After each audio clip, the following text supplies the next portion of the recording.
Welcome, my fellow brothers, on Rival Hammer.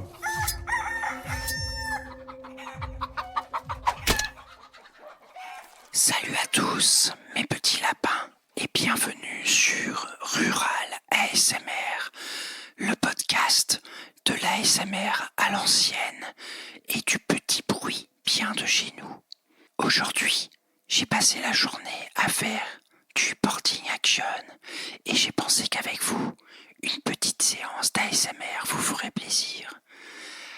Il se trouve que dans mon jardin ce matin, j'ai cueilli des petites carottes, mes petits foufous, qui n'ont pas été mangés par mes lapins, parce que mes lapins sont tous morts. Ils sont morts de maladies auto-immunes de merde. Du coup, j'ai pu ramasser des carottes et je vais les éplucher. Elles sont bien mûres, ces petites carottes. Je les ai ramassées à la main ce matin. Oh, ce sera très bon dans un petit bouillon, ces petites carottes. Oh, je m'en fous partout, avec mon petit économe. C'est très mignon. Oh, c'est bon, les carottes sont cuites. Les carottes sont cuites et vont aller dans mon petit bouillon. Pour la suite, je vous propose l'ouverture d'un petit pot citadelle. Oh, il y a plein de peintures séchées dedans. Juste parce que ces trous du cul ne sont pas foutus de construire un pot qui marche bien. Oh, je m'en suis mis partout sur les doigts, tellement le système de fermeture pue la merde. Mais c'est quand même si bon. Oh, c'est du Sybarite Green qui va me permettre de peindre une armée de Drukhari. Oh. Ensuite, je vous propose une petite séance de brossage à sec. Sauf que là, je suis en train de brosser à sec mon micro. Il est tout de suite revêtu d'une texture argentée de toute beauté.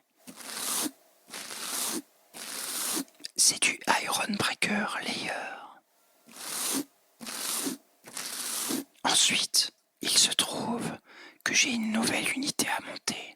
Il s'agit de la garde sanguinienne. Elle est très belle. Je vais la dégrapper immédiatement. Vous entendez le bruit grinçant de ma pince coupante que j'ai achetée en Chine parce que celle de Game Workshop est beaucoup trop chère.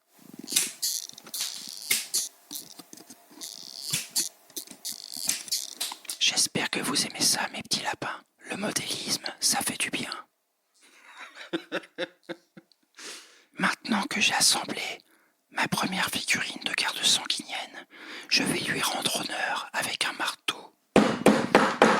Prends ça dans la gueule. Ces figurines sont très belles. Elles méritaient bien un petit coup de marteau. Comme ce soir, j'ai mangé du petit salé aux lentilles. J'ai la bouche un peu pâteuse. Du coup, je vais me servir une petite bière rafraîchissante, du genre qui fait 10 degrés.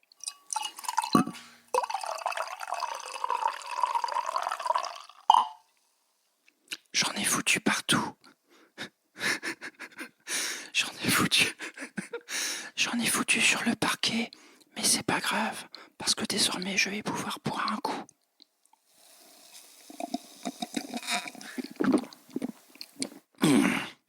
Ah putain. Ouais, ça fait du bien, une petite bière à 10 degrés, que m'a ramené mon ami le professeur K.O. Pour agrémenter cette petite bière, il se trouve que mon ami Neburix a ramené des Pringles.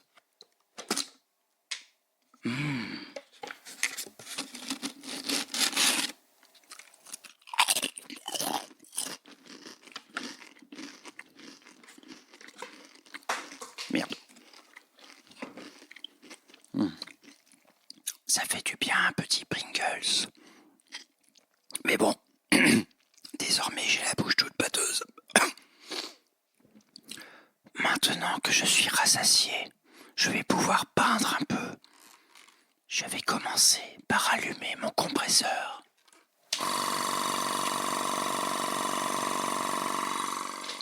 Ça fait du bruit cette merde. Il faut patienter désormais que le compresseur soit entièrement rempli d'air humide. Désormais, je vais pouvoir appliquer de la peinture sur ma figurine de garde sanguinienne retravaillée au marteau. Oh, elle devient toute noire. Ensuite, je vais appliquer une couche de doré. Et ensuite, je vais mettre cet aérographe dans ma petite culotte.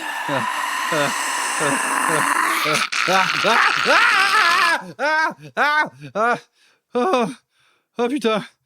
Ah mon Dieu. Ah, excusez-moi, là, je viens de me réveiller d'un terrible cauchemar où j'étais une rousse à forte poitrine qui léchait des micros. Ah, ah, ah la vache. Je me suis senti bien quand même, mine de rien. Mais bref, ce n'est que moi, malheureusement, ce n'est que votre serviteur petit et chauve, le fameux Brother Maxou des Prairies. Bienvenue les gars sur Rural Hammer, le podcast du Wargame à l'ancienne qui opte pour des formules d'intro de plus en plus intelligentes.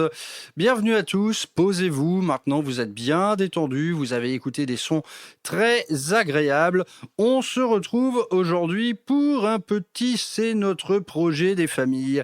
Un C'est notre projet qui, quelque part, inaugure une nouvelle catégorie qu'on va tout simplement appeler armée de rêve. Une armée de rêve. Une armée de rêve, concrètement, c'est quoi ? C'est un projet pas trop gros, qui ne vous demandera pas trop d'argent. C'est un projet qui ne regroupe que des figurines magnifiques, récentes, modulaires, trop swag. Et c'est un projet qui, sur une table de jeu, va vous donner un gameplay énormément fun. Et fun, mais quand bien même plutôt méta-compatible, ou du moins match-play compatible. Donc le type d'armée qu'on va faire pour se faire plaisir, mais que de temps en temps, on pourra sortir également en assaut pour se faire une petite bataille à l'ancienne avec un deck Léviathan ou Nexus Paria. Ce projet de rêve du jour, il s'articule autour des croûtes. Les croûtes, donc on est dans le codex tau, mais on ne va pas jouer la moindre unité tau, tout simplement parce que je n'aime pas. Et oui, je n'aime pas les taux. Écoutez, c'est comme ça. C'est sorti il y a 20 ans. Quand c'est sorti, j'ai eu déjà beaucoup de mal. Je l'ai trouvé moche comme tout. Malgré tout, c'est quand même une armée qui s'est fort développée du côté de son lore, à tel point que désormais le lore tau, il est vraiment bien touffu et même très intéressant. C'est une faction intéressante, c'est juste que moi visuellement j'ai un peu de mal, je ne suis jamais arrivé à me projeter dans ce type d'armée. Par contre, à peindre, là par contre, à mon avis, ce serait un gros kiff. Et à ce titre, j'aime beaucoup par exemple les armées tau qui optent pour le côté complètement grimdark, c'est-à-dire voilà des battlesuits complètement explosés, en fait mélanger les taux avec du jaune blanche. Je trouve que le rendu est quand même assez mortel. En tout cas, aujourd'hui, on va s'intéresser qu'à leurs petits auxiliaires, nommés les croûtes. Alors, les croûtes, c'est quoi ? Eh bien, c'est une espèce, du coup, xéno auxiliaire qui a été intégrée à la caste de feu des taux. Donc, ils s'en servent tout simplement comme mercenaires. Et pour les taux, c'est plutôt un bon plan, car ça leur fait un peu des troupes de choc extrêmement sauvages. Donc, ce sont des mercenaires, vraiment, fondamentalement. Et à ce titre, on ne les voit pas qu'avec les tours. On a déjà vu des croûtes opérer aux côtés d'orques ou même de pirates à Eldari. Donc voilà, on est sur une espèce assez versatile qui est un peu motivée par à la fois l'appât du gain, mais également par l'évolution de sa propre espèce, comme nous le verrons plus tard. Donc des mercenaires qui ont du coup un monde natal, qui sont recrutés un peu partout, qui ont même des vaisseaux autonomes, ils se baladent un peu dans la galaxie, c'est un peu des pirates, mercenaires, pilleurs. L'ADN du croûte, il est plutôt là. Côté physique, ils ont une constitution assez trompeusement maigre ou frêle, parce qu'un croûte, eh bien, c'est un peu une montagne de muscles, hein, mais des muscles noueux, des muscles très fins, avec des fibres très denses. Donc, quelque part, comparé à un humain, un croûte est d'une constitution physique bien plus balèze, et ils sont très forts, ils sont capables de gestes très vifs, et quand un croûte te colle une grosse mandale, à mon avis, tu la sens passer.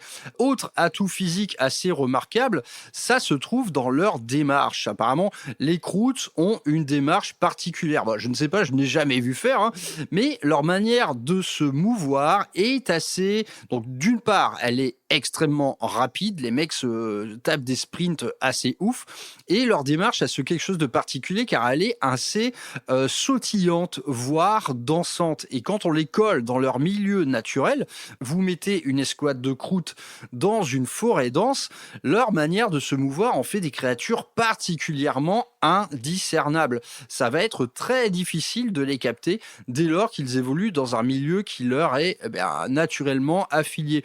Donc ça, sur un champ de bataille, ça veut dire que les croûtes, vous allez en chier pour les viser, quoi, quelque part. Vous allez en chier pour les viser, et d'autre part, ils vont vite arriver vers vous avec des petites lames acérées pour vous mettre la misère. Donc, côté, on va dire, stratégie militaire, les croûtes sont, ils font dans l'embuscade. Ce sont des éclaireurs, ce sont des pisteurs, et donc ils excellent dans les techniques de guérilla en milieu naturel. Donc, ce sont des chasseurs, hein, ça c'est vraiment leur truc à eux, ce sont d'excellents chasseurs. On retrouve quelques similitudes avec, par exemple, le clan Bisnaga chez les orques, c'est-à-dire que les croûtes refusent une bonne partie du progrès qui leur est proposé. Ils ne portent pas d'armure, ils ne sont vêtus que de cuir, ils utilisent des matériaux vraiment à l'ancienne. Ils ont également cette petite part d'artisanat, hein, ils confectionnent eux-mêmes leurs fringues, leurs ustensiles, leurs accessoires, et donc sur un champ de bataille, on retrouve vraiment cet esprit à la fois de meute, parce qu'ils opèrent généralement en grand nombre, et cet esprit, on a repéré une proie, on va la pister, on va la débusquer, tout en restant bien planqué. Et une fois à portée, eh bien, les croûtes utilisent des fusils assez rudimentaires, mais qui délivrent cependant une bonne salve à courte portée. Autre atout très particulier des croûtes, c'est qu'ils opèrent des actes rituels et spirituels. Ça consiste à se nourrir des morts. Donc, c'est un peu des foufous, hein. Sur un champ de bataille, faut jamais perdre d'esprit que, ok, vous êtes une escouade de la garde impériale, devant vous, il y a une autre escouade de la garde impériale, vous voyez des croûtes leur foncer dedans, et ben ces croûtes, dans la foulée, ils vont les bouffer, quoi. Ils vont les bouffer, alors que parfois, ils sont encore à moitié vivants. Donc, les croûtes, ils ont une apparence quelque part qui peut faire rire, mais sur un champ de bataille, les mecs, ils sont particulièrement odieux, hein. C'est qu'ils vont vraiment couper en morceaux vos potes et se nourrir d'un petit bras ou de petits orteils. Et donc, cet acte rituel et spirituel, pour eux, c'est très important. En vérité, il sert également à autre chose, il sert à l'évolution génétique. Une évolution génétique qui va être un peu menée par les chefs des croûtes qu'on appelle les mentors. Donc ces mentors, ils sont d'une part les négociateurs de contrats de mercenariat, ils sont également les stratèges, parce qu'évidemment quand tu te fais recruter en tant que croûte, il y a une stratégie particulière à opérer suivant la race que l'on accompagne sur un champ de bataille. Donc le mentor, outre le fait d'être un chef naturel, un leader naturel, il va également un peu être le businessman et le stratège du clan. Et donc, les mentors, en plus de ça, ils jouent également le rôle de tuteurs génétiques de leur propre espèce. Car les croûtes ont quelque chose de particulier, que leur évolution génétique évolue suivant ce qu'ils bouffent. C'est-à-dire que si vous lâchez, par exemple, une escouade de croûtes sur un monde d'orques sauvages et qui se mettent à manger du Gretchen en masse, eh bien, sur le moyen terme, ces croûtes vont adopter certains traits physiques de leur proie. Et donc, c'est là que ça en fait une espèce particulièrement intéressante. Parce que bosser l'évolution de son clan, quelque part, ça va être rédiger leur menu. Donc ça, c'est le rôle également du mentor qui va faire évoluer son clan en fonction de la bouffe. On est vraiment sur quelque chose de particulier. Et donc les croûtes, globalement, assimilent les traits des créatures qu'ils vont dévorer. Et donc à ce titre, on retrouve au sein même des croûtes des créatures qui ont un aspect beaucoup plus primitif, qui sont en fait des croûtes qui ont probablement mangé d'autres choses. Parlons un peu par exemple des croûtox. Alors les croûtox, c'est des espèces de mastodontes croûtes herbivores cette fois, donc c'est leur équivalent de la charolaise. Donc c'est des créatures tout à fait paisibles, mais que cependant on va pouvoir emmener à la guerre pour distribuer des grosses mandales, voire carrément en faire des plateformes de tir mobiles. Et en vérité, ce croûtox, il n'est sans doute nul autre qu'un croûte qui aurait bouffé des trucs un petit peu gros. Donc voilà, c'est un croûte qui s'est nourri de grosses charolaises, pourquoi pas. À vrai dire, l'Imperium et son département recherche et développement patauge un peu à ce sujet. On ne sait pas encore exactement d'où viennent les créatures croûtes un peu auxiliaires, parce qu'on trouve un peu de tout. Il y a des oiseaux croûtes, des serpents croûtes, et il y a même carrément des dérivés de gros dinosaures, c'est-à-dire des croûtox immenses. Ça nous a déjà été proposé d'ailleurs en figurine, notamment chez Forge World. En tout cas, les créatures les plus répandues dans les armées croûtes sont à la fois les croûtox, qui vont servir vraiment de troupes de choc, et également les chiens. Ces petits toutous qui ont un look particulièrement effrayant. On n'est pas sur du Golden Retriever, mais en tout cas, ces chiens, ils vont être utilisés majoritairement pour la chasse, pour la piste, et donc on les trouve même au sein de certaines unités. Et donc les croûtes, ils se baladent dans l'espace comme ça, à faire leur petite vie. Néanmoins, ils ont une planète natale. Alors je suis désolé, j'ai complètement oublié le nom. Il y a une planète natale croûte, mais qui cependant a complètement dégénéré. C'est-à-dire que sur cette planète, les croûtes qui sont restés à domicile ont complètement versé dans le cannibalisme. C'est-à-dire que cette fois, ils se dévorent l'un l'autre, et apparemment, ça a créé une espèce de dégénérescence génétique à tel point que ces croûtes sont devenues des créatures monstrueuses. Il y a quelques illustrations à la matière. En tout cas, on voit des croûtes qui ont versé dans le côté complètement obscur. Ils sont représentés de manière très dark, avec des petits yeux rouges brillants. En tout cas, en idée, modélisme et peinture, on peut très bien s'inspirer de ça. Par exemple, un petit détachement de croûtes qui serait encore sur sa planète natale et qui du coup connaît les joies d'une dégénérescence totale et qui a un look particulièrement méchant. Ça peut être un projet modélisme et peinture très très cool. Donc en tout cas, on est d'office sur une race assez intéressante, assez atypique dans le 41e millénaire, et qui peut s'incarner sous plein de formes différentes, parce que vous allez pouvoir adjoindre des créatures de votre cru, alors qui certes ne seront pas toujours représentées en termes de règles. Néanmoins, dans la catégorie légende, vous allez trouver les petites références Forge World que vous pouvez adapter à votre sauce, et les projets modélisme et peinture en fait peuvent s'articuler autour de ça. Et qui plus est, si on parle peinture, les croûtes, donc ils sont communément représentés un peu brunis, un peu jaunis, mais néanmoins c'est une espèce xéno, et donc tout est absolument possible. Moi j'imagine bien un projet croûte sous une forme un peu bariolée, un peu les mêmes techniques que j'utilise en ce moment pour faire mes Poxwalkers, qui sont un peu de toutes les couleurs. J'imagine assez bien une armée croûte qui serait un peu multicolore, avec en gardant cependant un ADN commun, quoi.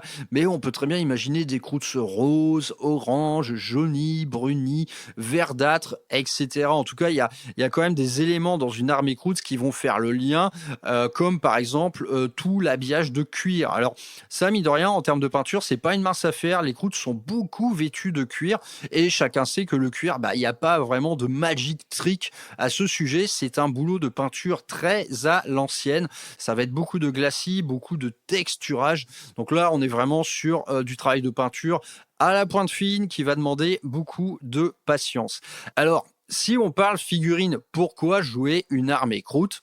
C'est tout simplement parce que les figurines tuent, elles viennent d'être refaites, elles sont toutes, sans exception, excellente. Game Workshop a fait un superbe boulot sur cette nouvelle gamme de croûtes. Donc, elle vous a été proposée en box collector, fut un temps, une box qui était plutôt intéressante. Elle regroupait en son sein le codex.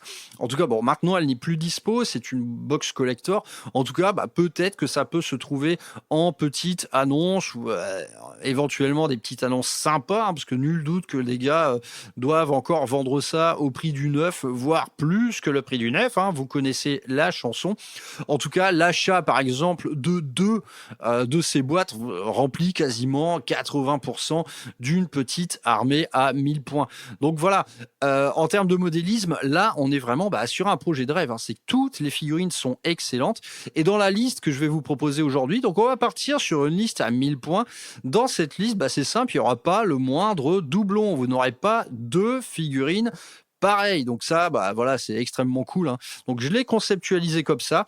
À mon sens, réunir une armée de 2000 points de croûte, c'est trop d'achats, c'est trop de boulot et c'est trop nombreux parce que nous allons voir, on est quand même sur une armée assez populeuse pour un format 1000 points. Néanmoins, j'ai essayé de négocier quelques petits arrangements pour pas que ça ne représente un projet fleuve où vous allez peindre 80 carnivores, par exemple.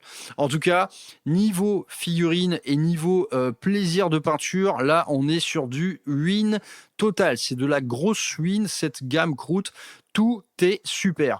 Alors, commençons par éplucher un petit peu les datasheets. Je vais vous présenter chacune des datasheets et je vais vous dire dans la foulée qu'est-ce qu'on intègre à notre liste. Alors, commençons par la bonne vieille troupe de base, les croûtes carnivores. Donc, c'est tout simplement la troupe de base, votre ADN, votre battle line.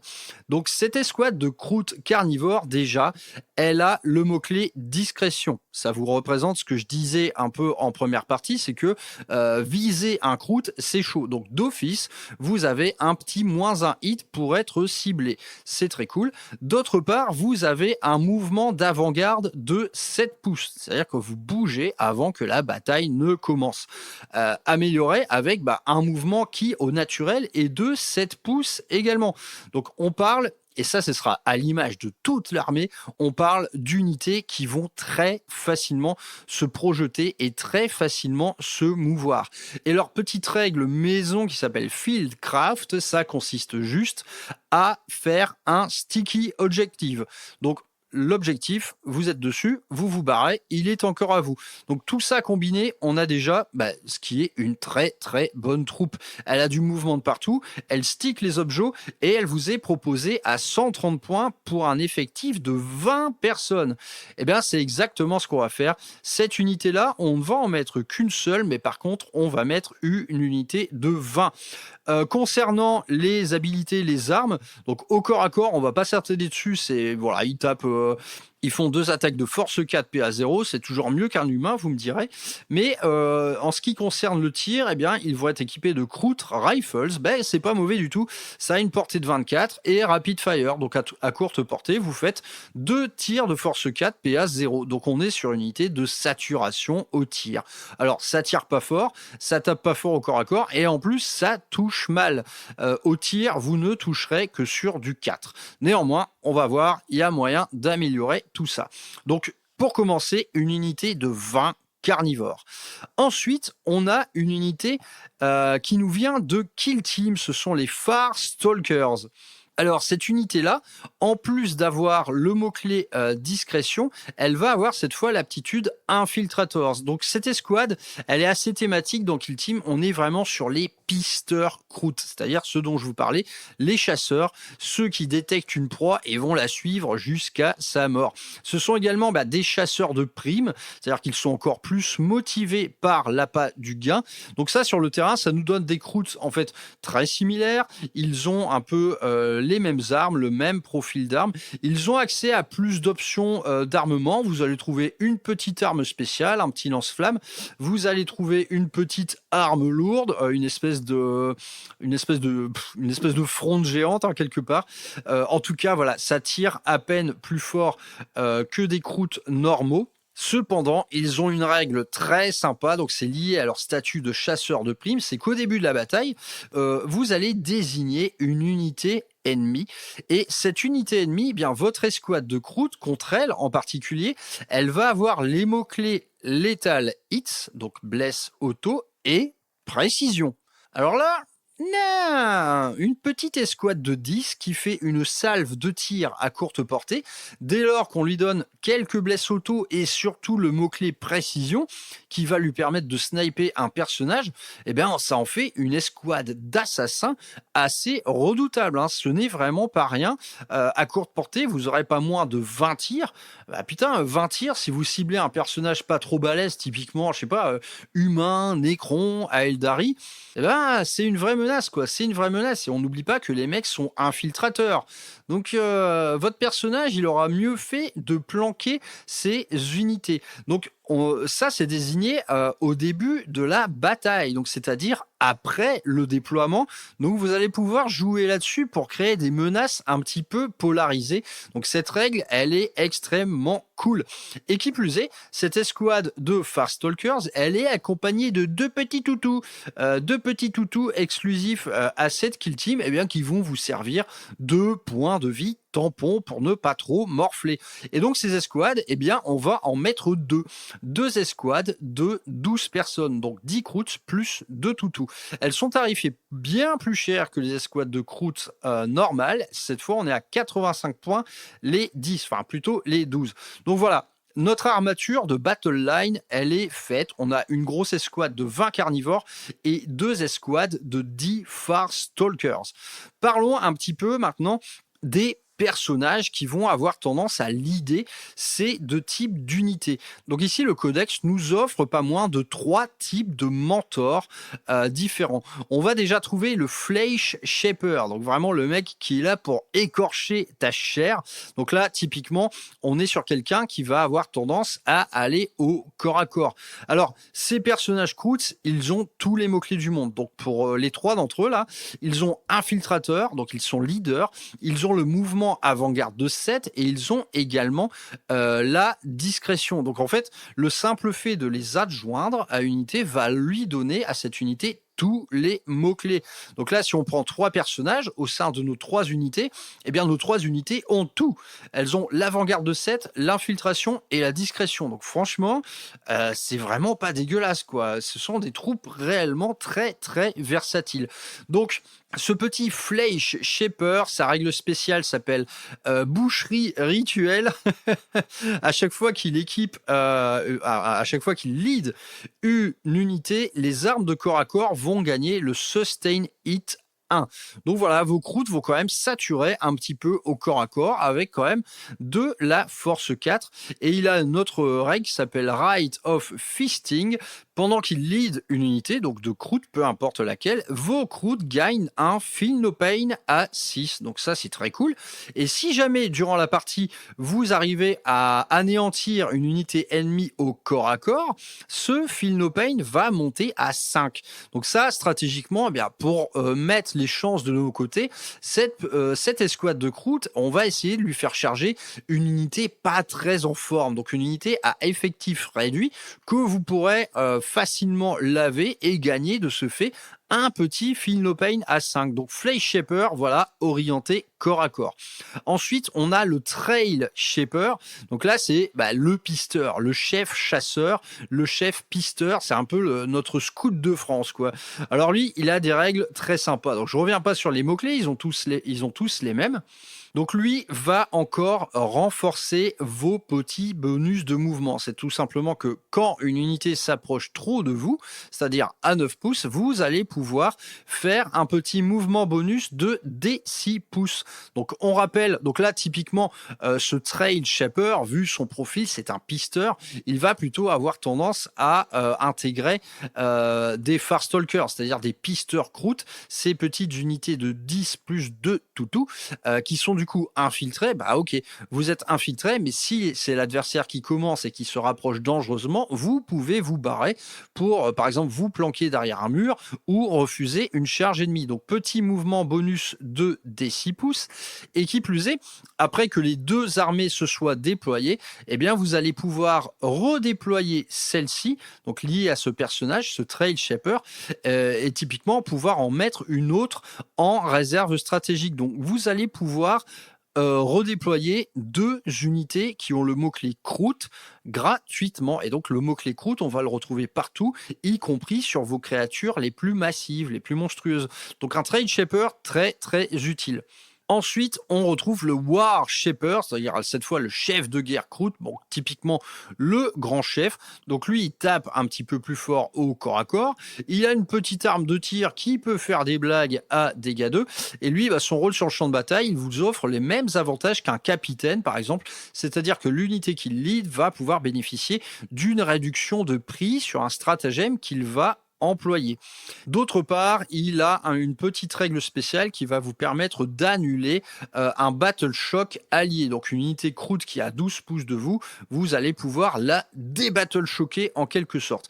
En tout cas, voilà, outre, c'est pas un personnage qui va être hyper impactant, même si ce sera probablement votre Warlord, mais le simple accès à un stratagème gratuit, par exemple, est tout à fait précieux.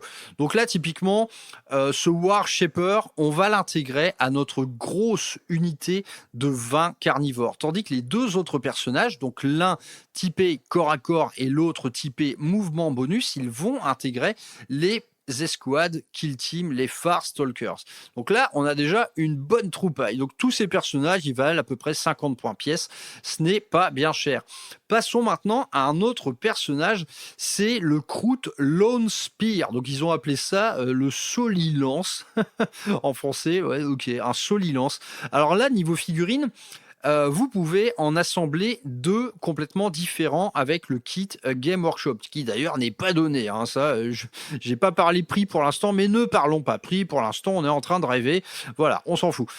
Donc, ce Solilance, c'est un personnage qui va être très spécial au sein de votre armée. Déjà, il est beaucoup plus cher que ses petits collègues à pied. Il est tarifé à 90 points. Néanmoins, donc c'est une créature montée. Hein, il monte sur une espèce de gros Croutox, mais néanmoins ils ont appelé ça un Calamandra. Donc c'est un espèce de dérivé du Croutox qui a des traits un peu plus serpentins, on dirait une espèce de gros iguane. Alors là, ce mec, il est assez énorme. Donc déjà, c'est un châssis qui a plus de PV. Hein, il a 6 points de vie, endurance 5. Il bouge de 12. Et là encore, il a tous les mots-clés du monde. Il a toujours l'avant-garde de 7, il a toujours le discrétion, et qui plus est, il a le lone opérative. Donc ce mec est littéralement inciblable. Alors du côté des règles, à chaque fois avec cette unité que vous allez tirer sur une unité ennemie, eh bien ça fait un ciblage. Ça lui fait un ciblage, c'est-à-dire que cette unité ennemie que vous aurez pris pour cible, tout le reste de votre armée, dès lors qu'il va continuer à lui tirer dessus, elle va avoir la reroll des touches. Donc ces mecs sont des cibleurs. Ce sont des cibleurs en lone opérative, c'est-à-dire vous le mettez en fond de map, il n'est pas ciblable, vous allez cibler une unité ennemie, cette unité ennemie ciblée, toutes vos attaques de croûte qui vont s'en suivre vont reroller les touches. Alors, pour des troupes qui touchent mal, qui touchent à 4, là, ça déconne 0. Hein. C'est-à-dire que vos décharges de fusil croûte à courte portée, elles vont pouvoir être potentiellement dévastatrices. Et si on prend par exemple les Far Stalkers, qui ont ces mots-clés létal et précision, dès lors qu'on va reroller les touches pour aller chercher les fameux 6 létaux, putain, ça commence à faire peur. Et du coup, ce Solilance, ce Lone Spear, pris à part, il n'est pas mauvais non plus parce que c'est tir de ciblage. Néanmoins, ça reste quand même un bon vieux tir, quoi. Donc, vous avez 2 options différentes qui correspondent aux 2 variantes de la figurine que vous trouverez à l'assemblage. On a d'une part un Croûte Long Gun, donc il y a une portée excellente de 36 pouces. Donc ça a le mot-clé Eevee et ça a également le mot-clé précision et ça fait un seul tir de force 6, PA-2, dégâts 3. Donc ça, sur une petite blague, ça peut fonctionner. Donc lui, typiquement, cette variante-là, eh bien justement, elle va être dédiée au ciblage. On a une longue portée et on a le mot-clé précision.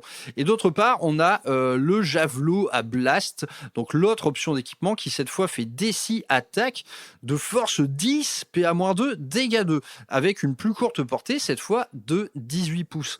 Donc on commence à voir un peu les petites synergies qui peuvent aller bien. Côté corps à corps, il se passe pas grand-chose. Vous avez juste quelques petites attaques bonus de votre monture. Mais bon, au corps à corps, ça casse pas des briques. En tout cas, le lone opérative, le ciblage à distance, tout ça, ça fait pas mal. Et comme si ça ne suffisait pas, ce petit croûte a un petit fire and fade, c'est-à-dire que il bouge, il tire, et après, eh bien, il refait un move de 6. Donc ça bouge de 12, ça tire, c'est lone opérative, et ça rebouge de 6. Honnêtement, ces mecs-là, ces deux solilances, c'est une épine dans le pied total. Et c'est exactement pour ça qu'on va en jouer deux. Donc comme ça, on a les deux variantes de la figurine sur table qui sont très cool l'une et l'autre. Ça fait vraiment pas doublon, quoi. On est vraiment sur une figurine vraiment différente.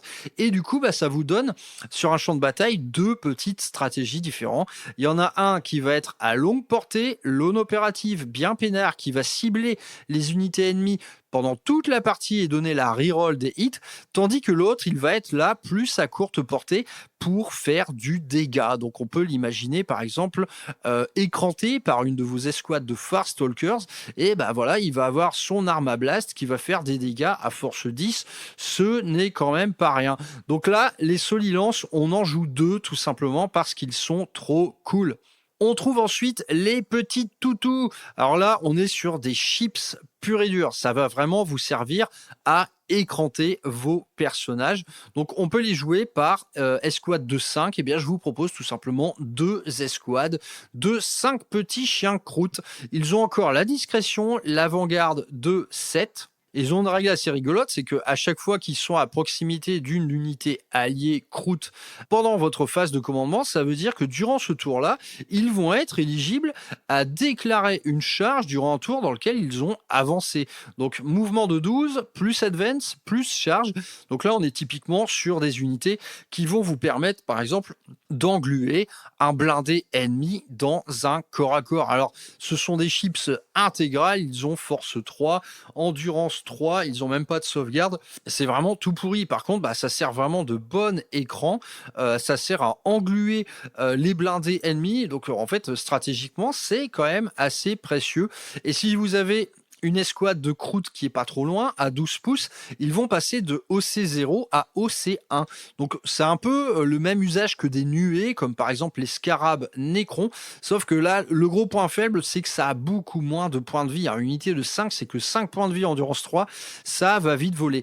Néanmoins, je vous propose 2 escouades de 5. Si ça vous plaît, jouez-la en une énorme escouade de 10, qui là va être quand même plus difficile à enlever si vous engluez un blindé ennemi dans un corps à corps suite à une advance et charge, le mec aura quand même, admettons par exemple un Predator à Annihilator qui est uniquement équipé de canons laser, avec votre advance et charge, vous allez pouvoir l'engluer, c'est-à-dire l'entourer complètement de manière à ce qu'il ne batte pas en retraite, et le mec avec ses 3 canons laser, il va mettre plus de 2 tours à vous enlever, donc ça va être tout à fait chiant pour lui. Bref, les chiens, c'est tout pourri, mais néanmoins ça peut être très utile. Passons maintenant au Croûtox Rampager. Alors là, c'est la cavalerie croûte. Ce sont des guerriers croûtes qui ont une appétence pour le corps à corps, qui chevauchent des gros Croûtox équipés pour le combat rapproché. Les figurines sont magnifiques. Alors cette fois, on tombe un peu dans le même travers qu'on retrouve dans les kits récents de cavalerie à 40k. Donc je pense par exemple aux chevaucheurs de Squiglier, idem, quelques motojets Eldar. Ce sont des kits assez figés. Vous n'aurez pas de modularité possible dans ces kits-là. Néanmoins, les figurines sont tellement cool que je vais vous proposer eh bien 2 escouades de 3 Krutox Rampager. Idem ici, vous pouvez très bien choisir de ne la jouer qu'en une grosse unité de 6. Et donc il va falloir un peu avoir des idées pour varier les poses. En tout cas, varier les poses des guerriers qui chevauchent ces Krutox, ce ne sera pas bien compliqué. Tandis que les bestioles en elles-mêmes, les Krutox en eux-mêmes, je pense que là, malheureusement, ce sera assez figé. Donc, petite entorse à la règle, pas de doublon. Vous aurez quelques similitudes entre ces 2 escouades de 3. Néanmoins, elles sont tellement trop cool que franchement, ça s'oublie bien assez vite. Alors, cette fois, les Rampagers, ils ont toujours une avant-garde de 7. Ils ont un mouvement de 7. C'est quand même des grosses vaches, donc ils se meuvent plus lentement. Et on parle quand même de châssis assez costauds. Ils ont 5 points de vie, endurance de 6 et save à 5. Donc quelque chose de quand même plus durable. Tout le monde a un contrôle d'objectif de 2. Donc c'est quand même une bonne présence sur les objets. Vous allez être à 6 sur un objet avec une escouade de 3. C'est un peu l'équivalent de Moto Space Marine par exemple. Et du coup, leur petite règle spéciale, ça va être vraiment d'impacter au corps à corps. Donc dès lors que vous finissez un mouvement de charge, donc avec une unité de 3 Krutox, vous allez lancer 3 dés. Et bien pour chaque 4+, l'ennemi va souffrir non pas une mortelle, mais des 3 mortels. Donc là, on peut très bien imaginer l'impact que peut représenter une escouade de 6. C'est qu'une escouade de 6, statistiquement, vous allez faire 3, 4+, et ça va vous faire entre 3 et 9 mortels chez l'ennemi. Donc je veux dire, si vous chattez vraiment, potentiellement, c'est 2 ou 3 Terminators du chaos en moins. Donc les mecs, avant même de taper, ils font quand même des gros dégâts, et qui plus est, durant cette phase de charge, eh bien, elle va provoquer un test de Battle Shock chez l'ennemi. Donc si elle le rate, eh bien, hop, t'es privé d'Armor of Contempt ou un truc du genre, mon pote. Donc vraiment, une bonne unité d'impact. Et si on prend le profil en lui-même, donc le chevaucheur Kroot, il ne gagne pas grand-chose par rapport à un Kroot normal, mais bon, quand même, 3 attaques de force 4, on passe quand même à une PA de -1, et qui plus est, le mot-clé lance, qui va vous donner un +1 bless à l'impact. Honnêtement, c'est très bon. Pour un Kroot, c'est vraiment très bon. Il tape aussi fort qu'un Space Marine. Et concernant les Krutox équipés de gros gantelets de métal, donc là, c'est de l'attaque bonus, on est sur 4 attaques qui touchent à 3, qui a force 6, PA-1, dégâts 2, et qui a également le Sustained Hit. Donc tout ça, mis bout à bout, on est quand même sur une très bonne unité de corps à corps, quoi. En termes de puissance, on n'est pas non plus au niveau de chevaucheur de Squig, mais putain, ça rigole pas trop, quoi. On a quand même une bonne sauce de mortels à l'impact, on a des montures qui cartonnent à dégâts 2, et des petits guerriers Kroot qui, avec leur PA-1 et leur mot-clé lance, feront rire trop personne. Donc très très bonne unité d'impact, et 3 unités de 3 vous est proposé au prix de 95 points. Donc là encore, libre à vous de ne la jouer en une seule unité de 6. Une unité de 6 de ces mecs, franchement, quoi qu'il y ait devant, vous allez faire du gros bobo, quoi. Et nous allons finir cette petite liste par les Krutox Riders, donc qui cette fois sont des Krutox aménagés en plateforme de tir. Toujours le petit mot-clé avant-garde de 7. On est sur le même profil de tankiness que les chevaucheurs Krutox, donc toujours 5 points de vie, endurance de 6, donc quand même des bons châssis. Et côté armes de tir, on trouve 2 options qui, là encore, correspondent aux 2 variantes vous étant proposées dans le kit Game Workshop. Et bien là encore, nous allons en prendre une de chaque. Donc ces 2 options de tir ont une très bonne portée de 36. Il y en a une qui va faire simplement 2 attaques, force 7, PA-1, dégâts 2. Allez, c'est pas terrible. Et l'autre qui va faire D6 plus 1 tir avec Blast, force 6, PA 0. Donc on est sur des armes de tir tout à fait anecdotiques. Ce ne sera pas ça qui fera du gros dégât. Néanmoins, ces Krutox Riders, ils vous sont proposés à 40 points pièce. Ce n'est pas bien cher et vous pouvez les jouer en solo. D'ailleurs, les jouer en solo, ça coûte plus cher en points. Prix seul, un Krutox Rider, c'est 40 points. Et si vous en jouez en unité de 2, c'est 60. Autrement dit, une belle réduction de 25% en points. Mais à vrai dire, les jouer seuls, matériel, c'est très précieux parce que ça vous fait du contrôle map, ça vous fait de l'interdiction de FEP, ça vous fait pas mal de trucs quand même.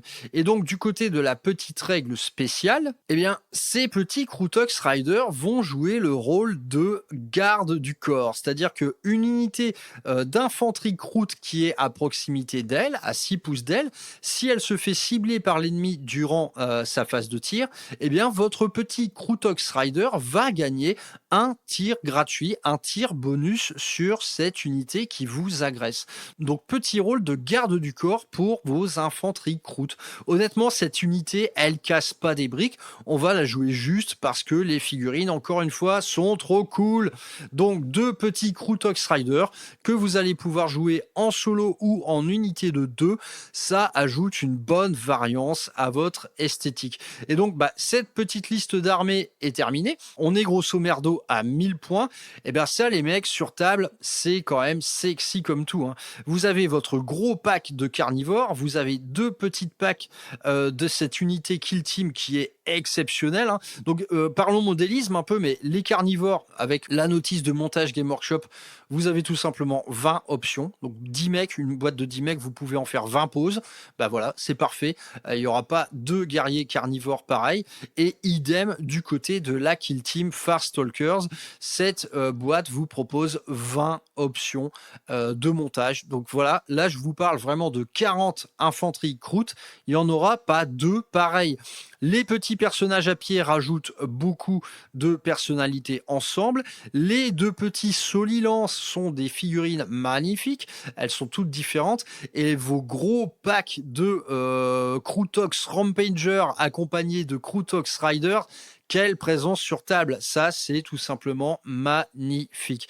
Donc une armée vraiment jolie comme tout, séduisante comme tout. Aventurons-nous maintenant du côté du détachement. Kroot Hunting Pack.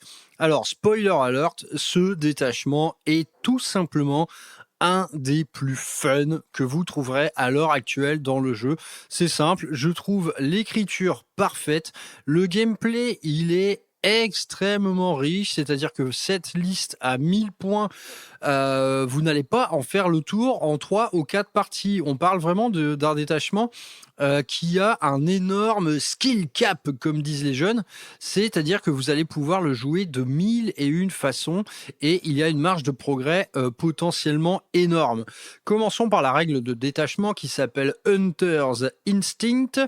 Donc à chaque fois qu'un modèle Kroot de votre armée, c'est-à-dire la totalité de votre armée, fait une attaque, si vous vous en prenez à une proie blessée, donc une unité amoindrie, vous ajoutez 1 directement au jet de touche. Si vous ciblez une unité très amoindrie, donc en dessous de la moitié de son effectif, en plus du +1 touche, vous avez un +1 blesse. Donc là, quelque part, notre armée Kroot, là, ça touche mal, ça blesse mal, ok. Là, dès lors que vous en prenez à des unités affaiblies, on ne rigole plus. Donc ça illustre le fait tout simplement que les mecs sont des chasseurs, des traqueurs de proies. Ils vont avoir tendance à cibler de manière privilégiée les proies les plus affaiblies. Et du coup, ça déconne 0, hein, parce que l'on soit au tir ou au corps à corps, on est un peu de la force 4 partout, sans compter les unités plus grosses, les unités spéciales. Donc +1 touche, +1 blesse, ça déconne vraiment pas, quoi. Et si on projette ça naturellement sur les unités impactantes, cette fois, comme les Krutox Rampager, là, croyez-moi que ça va pas faire dans la dentelle, quoi.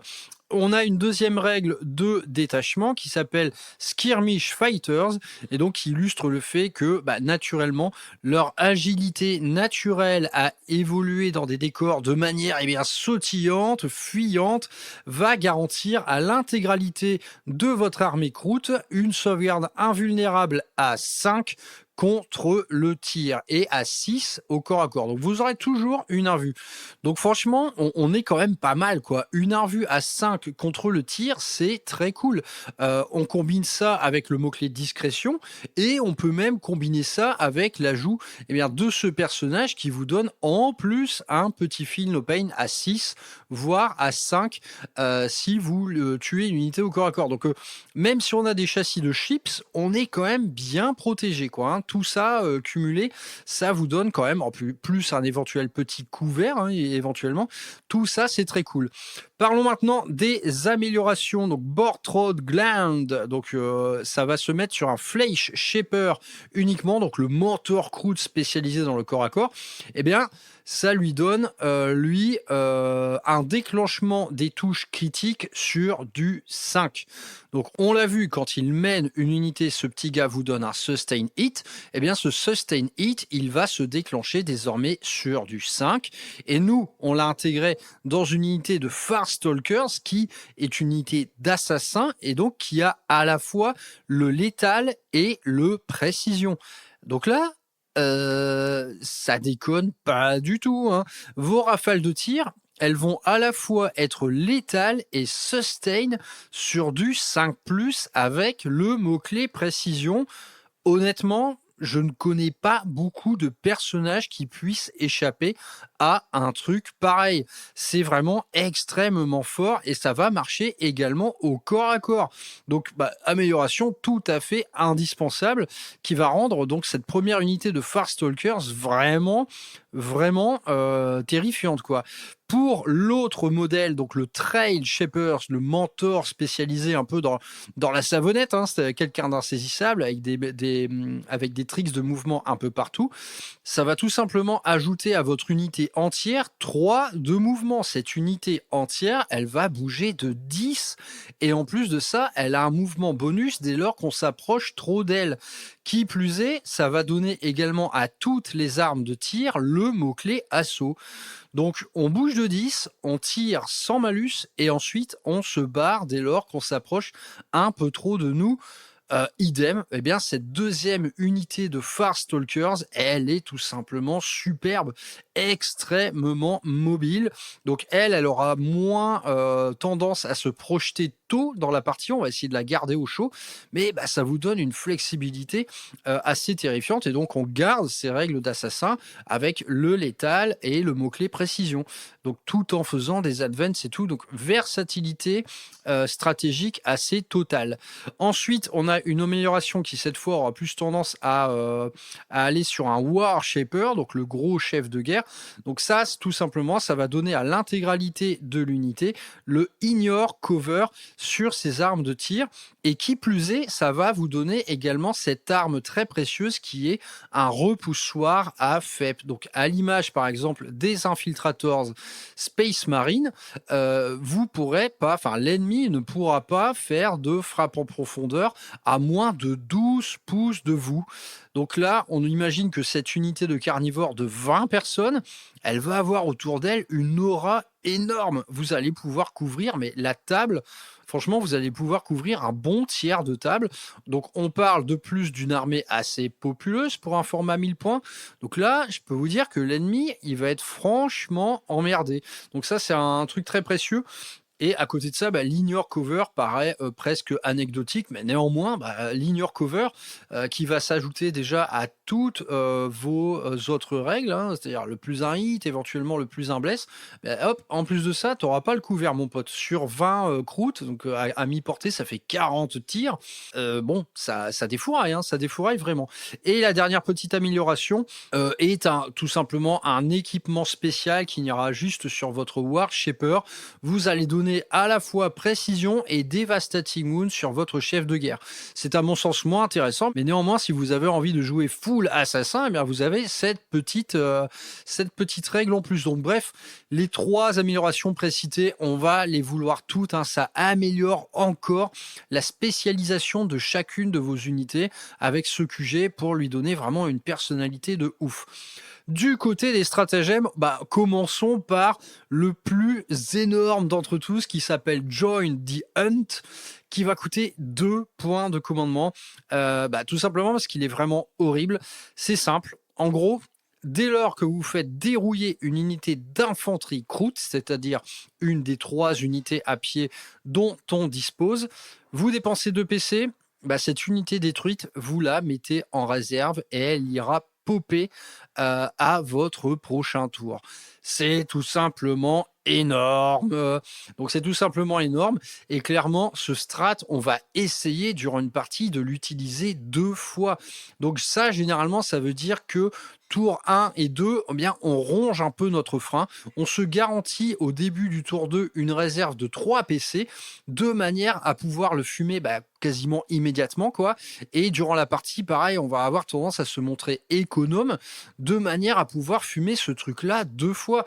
Et franchement, donc la seule restriction, c'est qu'on ne peut pas faire revenir les personnages. Donc si vous vous faites fumer une unité de 10 Farstalkers avec ce personnage, vous ne pourrez faire ripoper que 10 Farstalkers.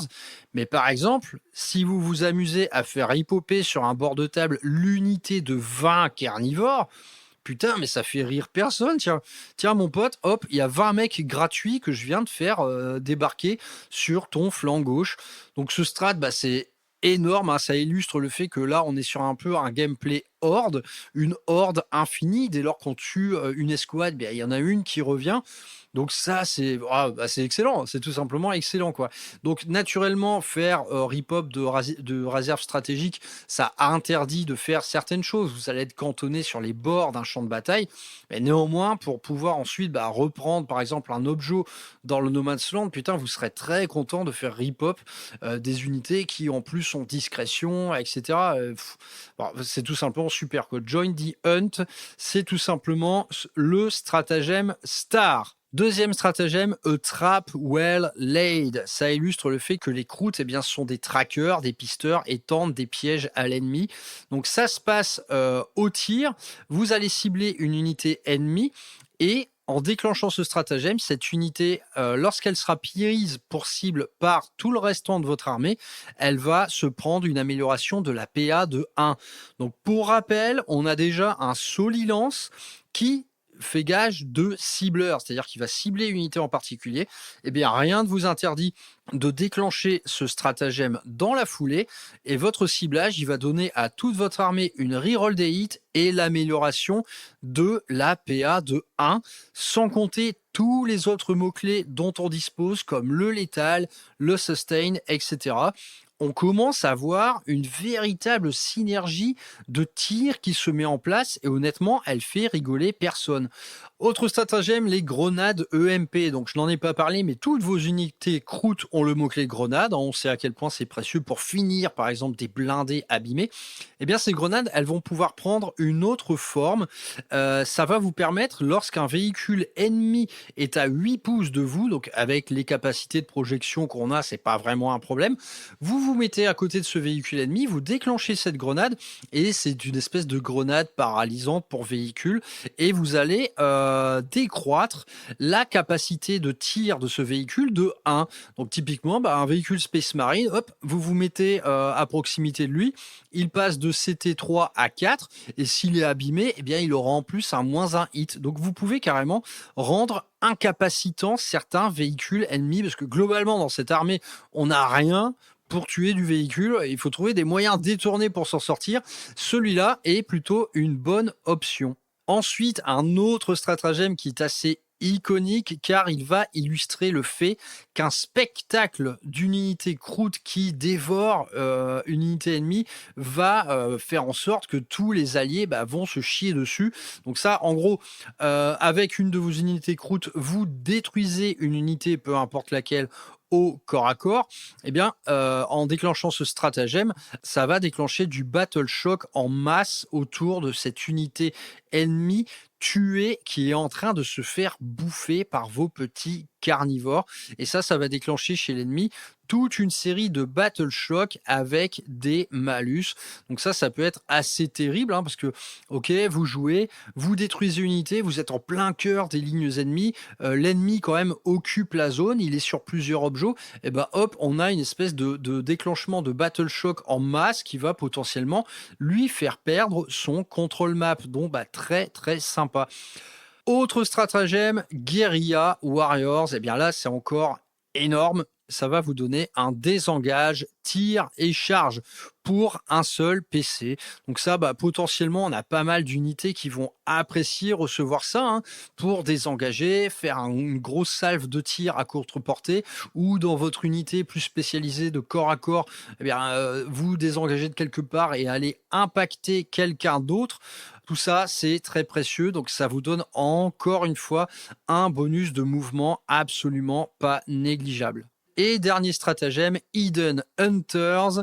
Ça se passe durant la phase de tir ennemi qui va vouloir cibler une unité croûte. Vous dépensez un PC et ça veut dire non, tu pourras pas me tirer dessus à moins que tu ne sois à moins de 18 pouces. Donc là, ça a plusieurs utilités. Par exemple, vos unités qui restent en fond de map pour occuper la zone de déploiement, votre solilance qui vous sert de cibleur, les unités croûtes, qui vous sont les plus précieuses, comme les rampagers. Vous pouvez très bien cibler des rampagers avec ce stratagème-là. Pareil, c'est tout simplement excellent. C'est encore un gros bonus de dissimulation.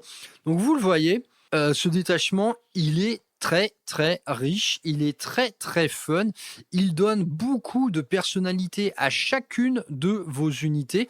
Et disons que pour les unités qui ne profitent pas de règles particulières, c'est tout simplement qu'ils en ont déjà bien assez dans leur datasheet, comme les chevaucheurs de Crutox ou comme par exemple les 2 Solilance qui sont déjà des unités très riches de facto, quoi. Bref, tout ça, c'est une superbe armée à 1000 points et qui honnêtement peut être extrêmement emmerdante. On voit qu'en fait au tir, même si de base on vaut pas grand chose, il y a beaucoup d'outils à dispo pour améliorer les choses, que ce soit vos solilances qui vont cibler des unités ennemies, que ce soit les mots-clés qui vous sont apportés par les personnages, que ce soit les bonus d'assassinat qu'on trouve chez les Farstalkers, ou alors ce stratagème terrible qui vous met en plus une dépréciation de la pénétration d'armure. Bref, tout ça, c'est terrible. Et en cas de perte, parce que naturellement, vous allez essuyer des pertes, encore que l'ajout du mot-clé discrétion, les invus à 5, les éventuels feel no pain, tout ça, ça rend quand même vos unités beaucoup plus résilientes. Mais en tout cas, dès lors que vous subissiez une perte, bim, 2 PC et c'est parti, je fais ripoper plein de troupes sur la table. Et ça, les gens, ils seront pas trop contents, quoi. Donc vraiment, c'est un détachement super, je trouve. Les options de jeu sont nombreuses. Ensuite, dans la liste à 1000 points, rien ne nous empêche de varier les plaisirs, comme de séparer cette grosse unité de carnivore en 2 unités de 10, que de faire passer un personnage d'une unité à l'autre pour varier les plaisirs de jeu, de mettre nos Rampagers Crutox en une seule unité de 6 plutôt que 2 de 3. Enfin bref, il y a potentiellement une rejouabilité assez énorme avec ce petit modèle de liste. Donc imaginons, vous avez votre liste à 1000 points, elle est super bien peinte, elle est trop jolie. Le détachement, vous vous amusez comme un petit fou avec. Quelle pourrait être la seconde vie de cette petite armée que je vous propose? Qu'est-ce qu'on pourrait faire? Boarding action. Boarding action. Boarding action. Boarding action.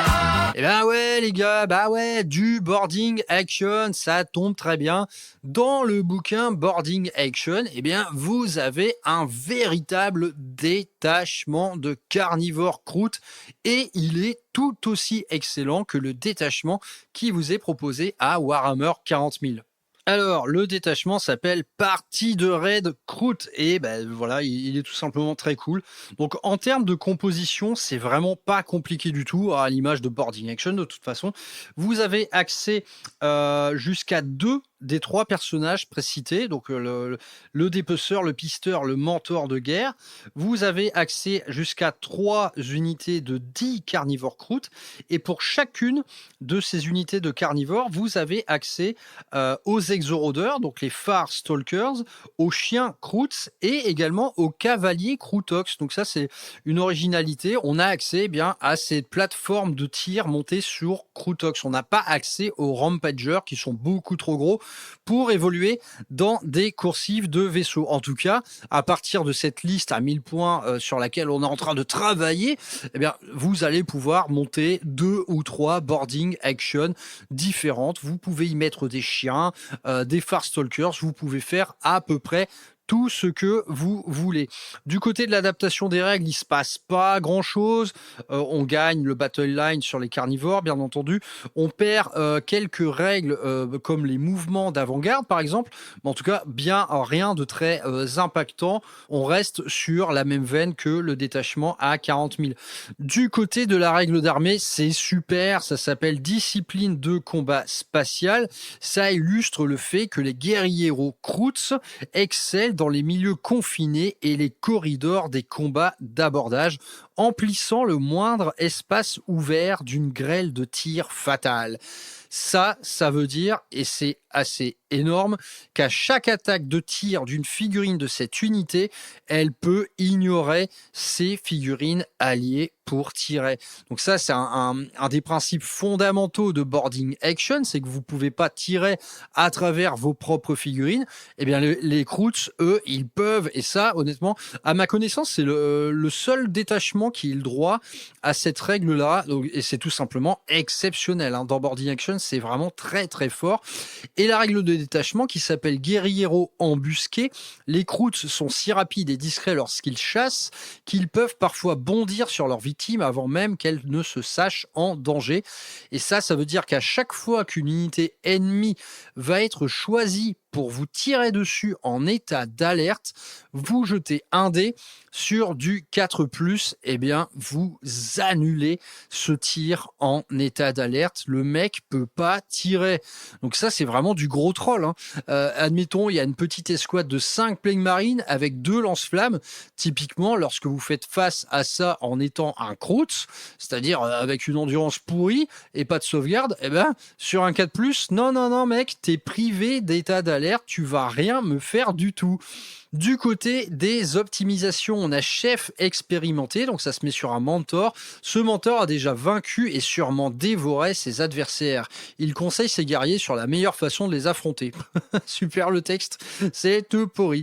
Et ça veut dire qu'au premier round de bataille, vous allez désigner une unité ennemie présente sur le champ de bataille. Donc on peut pas faire ça sur une unité qui sera en FEP, par exemple.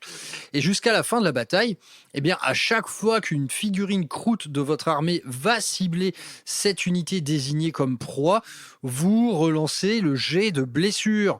Très très fort, très très bon. Deuxième amélioration, marquage par piquant. S'étant subtilement adapté au fil du temps, ce guerrier peut utiliser ses fanères phéromonaux pour marquer sa proie afin que son équipe de chasse fonde sur elle avec une fureur prédatrice. Et ça va vous permettre, à votre phase de charge, de désigner une unité ennemie à 12 pouces de vous qui va permettre à tous vos alliés de pouvoir la charger sans même la voir. Donc c'est une autre mécanique qu'on retrouve dans d'autres détachements et à vrai dire, c'est plutôt très fort. Vous projetez vos troupes, vous spottez une unité ennemie planquée derrière un mur. Ces troupes que vous avez projetées en avant avec un bon mouvement qui plus est, vont pouvoir la charger sans même la voir. Donc vous allez contourner tranquillement le coin du mur pour aller impacter. Là encore, c'est très précieux et c'est vraiment raccord avec cet esprit de chasseur Kroot. Du côté des stratagèmes, eh bien, ils vont être là pour naturellement pallier aux gros manquements que vous allez avoir dans cette armée, dans cette petite patrouille. Un des gros manquements, naturellement, c'est le punch au corps à corps. Eh bien, vous trouvez un stratagème ici qui s'appelle lame d'abordage. Ça illustre le fait que ces Kroots ont adapté les lames de leurs armes afin de trancher les armures les plus épaisses. Et ça va vous donner tout simplement une amélioration de la PA de 1 au corps à corps. Donc, vous allez passer PA-1. C'est très sympa. Et qui plus est, en cas de blessure critique, en cas de 6 à la blesse, ben là, cette fois, ça passe à PA-2.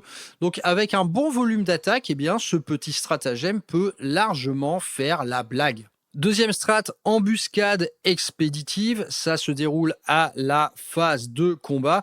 Ça va vous donner accès à un mouvement de consolidation de 6 au lieu d'un mouvement de 3. encore très bon, hein, ça combiné avec quand même les mouvements assez importants des croûtes, on aime beaucoup. Troisième stratagème qui s'appelle force brute. Là où la ruse ne suffit pas, la force brutale des Croûtox leur permet d'éventrer les écoutilles avant d'emplir de shrapnel sifflant les compartiments sur lesquels elles donnent. Donc ça s'adresse uniquement aux cavaliers Croûtox. Et ça va vous permettre tout simplement de défoncer une porte avec, dans le cas où il y a des unités ennemies se tenant derrière cette porte, eh bien, vous allez leur distribuer quelques mortels. Ça va être une ou deux, c'est pas bien méchant. Néanmoins, le fait de pouvoir défoncer une porte, c'est très précieux. C'est pour ça que dans votre petite patrouille d'abordage, je vous conseille quand même de mettre un petit cavalier Croûtox. Déjà en termes de modélisme et tout, ça change. Et ça vous donne accès à ce petit stratagème très sympa. Et dernier stratagème qui s'appelle le bolas affilé. Ça se déroule à la phase de tir. Et tout simplement, vous allez entraver une unité ennemie. Vous choisissez une unité ennemie à 9 pouces et visible de vous. Sur un de plus, jusqu'au début de votre prochaine phase de tir, vous divisez par 2 la caractéristique de mouvement des figurines de l'unité et vous divisez également par 2 les jets d'advance et de charge. Donc là, typiquement, lorsque vous faites ça sur une escouade, je sais pas moi, de Blight Lord Terminator qui avancent comme des gros veaux, alors là, les gars, vous les clouez sur place. Il y a trop rien à en redire. Donc la liste Boarding Action, honnêtement, elle peut prendre plusieurs formes. Je pense qu'on va jouer 2 packs de carnivores, 2 packs de Farstalkers, 2 petits personnages de votre choix. Pour moi, les plus intéressants, à mon avis, sont les Flesh Shapers et les Trail Shapers. Le Warboss, le mentor de guerre, il amène pas grand-chose à l'échelle de Boarding Action. Ça va pas être décisif. En tout cas, néanmoins, ces personnages, maintenant, ils sont seuls. Ils sont donc très vulnérables, donc il va falloir quand même solidement les protéger, donc avec des cordons. En tout cas, à ce format de jeu, les Farstalkers sont très précieux. Leur capacité d'assassinat peut vraiment faire la différence. Idem, une escouade de croûtes qui a plus d'appétence pour le corps à corps, avec un ordre qui serait donné par le Flesh Shaper. Idem, c'est très cool. En tout cas, voilà, c'est très cool. Les règles sont très bien écrites. On est tout à fait dans l'ADN d'une petite partie de chasse croûte et il n'y a rien de plus facile que de partir d'une liste à 1000 points pour aller naturellement vers ce format-là et avec, encore une fois, pas mal de versatilité. Vous allez pouvoir choisir de mettre des chiens, des Farstalkers, des Croûtox Riders. C'est absolument super chouette. Et cela vient conclure ce petit projet qui est un projet de rêve. Moi, je le vois vraiment comme ça. Les figurines sont magnifiques. On a une variété des troupes au sein d'une petite armée qui est quand même immense. C'est une armée assez populeuse. Elle jouit d'un détachement à Warhammer 40 000 qui est exceptionnel, je trouve, en termes de règles, en termes de personnalité. Elle peut potentiellement ne pas plaisanter du tout dès lors que vous vous attaquiez à quelqu'un d'assez expérimenté en termes de jeu ou alors face à une liste qui est potentiellement plus forte que la vôtre. Franchement, il y a beaucoup de surprises potentielles dans cette armée croûte. Les différentes mécaniques de ciblage et d'optimisation de tir, toute cette pléthore de mouvements bonus, d'avant-garde, de moves après tir, de redéploiement également. On peut redéployer jusqu'à 2 unités. Tout ceci cumulé donne vraiment un gameplay super fun, super nerveux, avec une importante rejouabilité et une rejouabilité qui peut s'incarner dans les coursives de vaisseaux lorsqu'on fait du boarding action. Donc vraiment, projet de rêve sur toute la ligne. Moi, il me vend du rêve, ce petit projet, je l'adore, je l'aime beaucoup, j'adore les figurines, j'adore les détachements, tout est parfait. C'est à mon sens, franchement, si on devait faire un podium des listes les plus fun à jouer à Warhammer 40 000, je pense que celle-ci est en excellente position. Voilà, c'est tout pour ce petit projet du jour. J'espère qu'il vous aura plu. J'espère que vous êtes bien détendus grâce à l'ASMR rural. Eh bien, écoutez, les gars, d'ici la prochaine fois, portez-vous bien, passez des excellentes fins d'année. N'oubliez pas la famille, les amis, la bonne bouffe, le bon vin, tout ce qui est important et le petit Jésus, naturellement. Portez-vous bien, les gars. à une prochaine sur RH, aka Rural Fucking Hammer. Ciao.